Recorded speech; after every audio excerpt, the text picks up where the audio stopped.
everyone, this is Heather. Thanks so much for joining me. Today I've got a card tutorial for you and we're going to be making this fun birthday card with a couple of cats.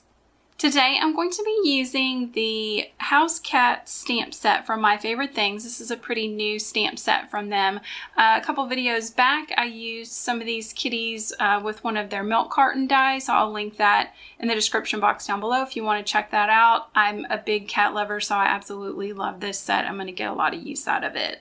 They released several accessory dies like some tables and a window. I already had a really great window die from Stampin' Up, so I've paired that with the cats today. I think it works really well. I'm not sure if they still have this, but it's just a window frame with like a shelf or window box for the outside. And from Honeybee Stamps, I'm also using a grass die. Hopefully you can see on camera how much texture I've added to this card with sanding. So all of the cardstock that I'm using today is white core. If you're not familiar with white core cardstock, kind of think of a sandwich as there's color and then white and then color on top. So when you tip it to the edge, you can kind of see that white. So when you emboss it or sand it, that white shows through and it gives you a lot of texture and a bit of a distressed look. And I thought that would work really well with this card design. There are lots of different companies that make white core cardstock, die cuts with a view. Basil has some. I think my favorite is probably Close to My Heart. So I've got a standard card base out of a dark chocolate brown, 8.5 by 11, just cut, scored, folded in half. Using the window and the window box die out of that same brown cardstock, I've gone ahead and run those through my die cutting machine and cut those out. For the brick, I've used a Tim Holtz Sizzix embossing folder. I've got a piece of kind of yellow tan cardstock that's white core. I've got it in the embossing folder. I've gone ahead and ran it through my die cutting machine. And as you can see, I've got that really great texture embossed on there. And this piece has been cut to 5 1/4 by 4.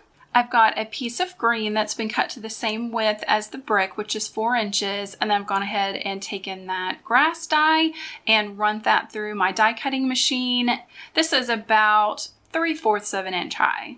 I also have a few pieces of white 110-pound weight cardstock, one to stamp my separate kitty, another one for the word sentiment, and then I have one that's larger than the opening of my window. Using black pimento ink, I've gone ahead and stamped out the cat that I'm going to cut out.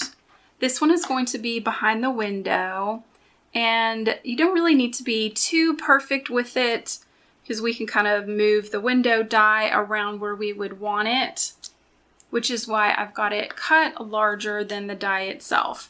So when we're ready, you can kind of move the die around and sort of figure out where you would like the kitty to be sitting in the window. I wanted the sentiment to be brown so that it went with my scene a little bit better. So I'm using Memento Rich Chocolate on my little strip, and it's just cut a little bit larger than my sentiment. With everything stamped out, I'm going to go ahead and start coloring. I'm using my favorite alcohol-based markers. These are the Treadland markers from Spectrum Noir.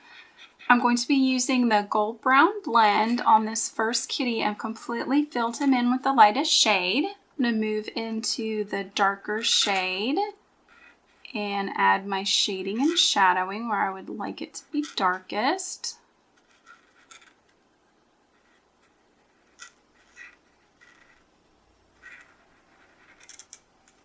I'm going to move into the medium shade and I'm going to overcolor between the lightest and the darkest. And then back to that lightest shade to blend everything together. Once that's blended together, I'm going to go back to the darkest of the same blend, and I'm going to add some spots. I want this to be kind of a spotted calico kitty. I'm just going to randomly draw some little blobs here and there. Don't have to be too perfect with it. And now moving into a different marker. This is the Earth Brown blend. I'm taking the lightest shade from that marker, and I'm tracing around those little spots that I drew on the cat. It'll just kind of help give them a little bit more depth and definition.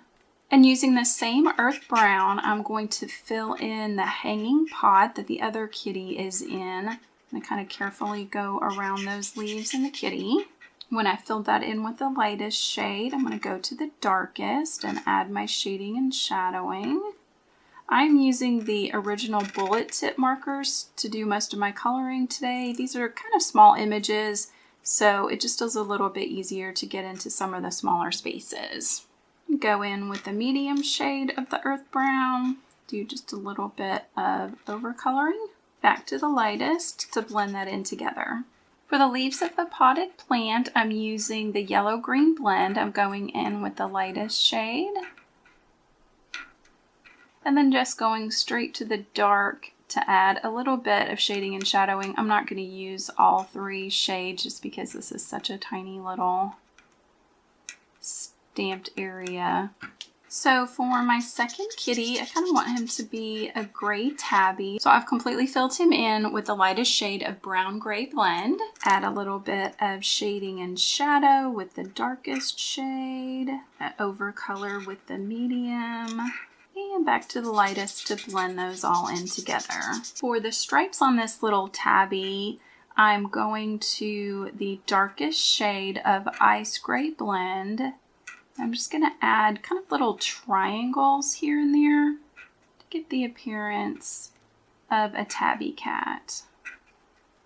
I wanted to give my kitties some cute little cheeks and just a little touch of pink for a mouth, so I'm going in with the darkest shade of pale pink blend and just adding a couple little circles there. For the background behind the cat laying in the planter, I wanted to color in around it instead of leaving it a stark white. So I've gone over to a brush tip in the tri-blend markers, and I'm using the tan blend, and I'm going to kind of trace around the cat. To me, it just makes it a little bit easier to make sure that I'm not going to go too much over my images that I've already colored. Be real careful around all those plants.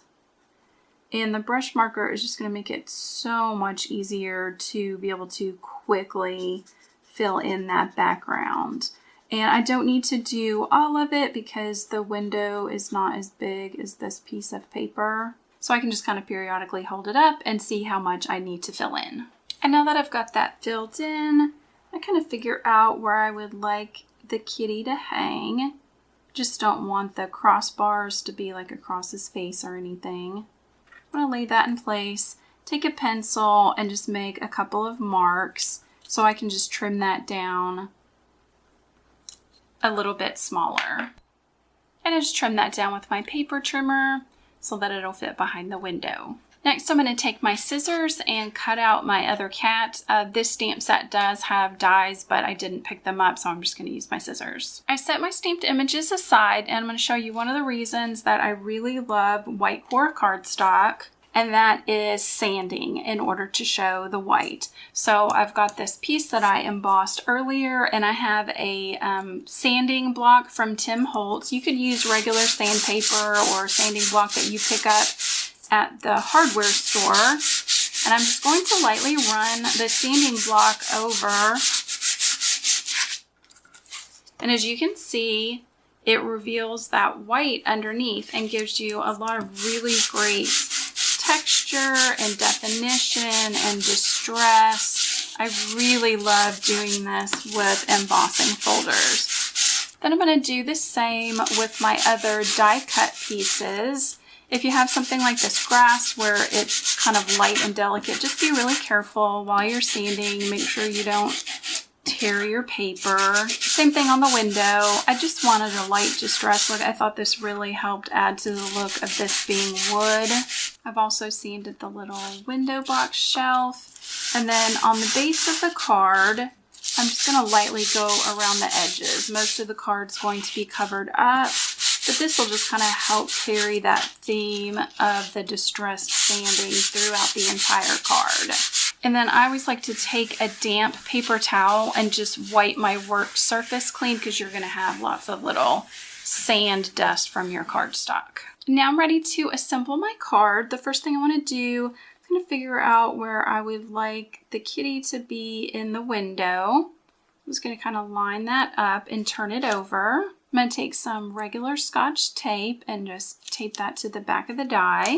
I've placed regular tape runner on the back of the embossed brick section, and I'm going to place that on my card front. On the back of the grass, I have some foam tape. I'll line that along the back and sides of this yellow. Next, I'm going to place the window down with just regular tape runner. On the back of the little window box, I've got some foam tape. I've put foam tape just on the head of the cat so I can set him here on the ledge. And I've added regular tape runner to the back of my sentiment strip, and I'm going to put that down over the grass.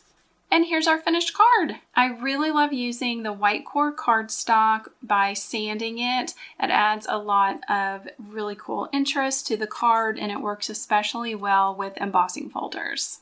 I hope you enjoyed this card tutorial. If you did, please give it a thumbs up. Be sure to check out my channel and subscribe, and I hope you have a perfect day. Bye!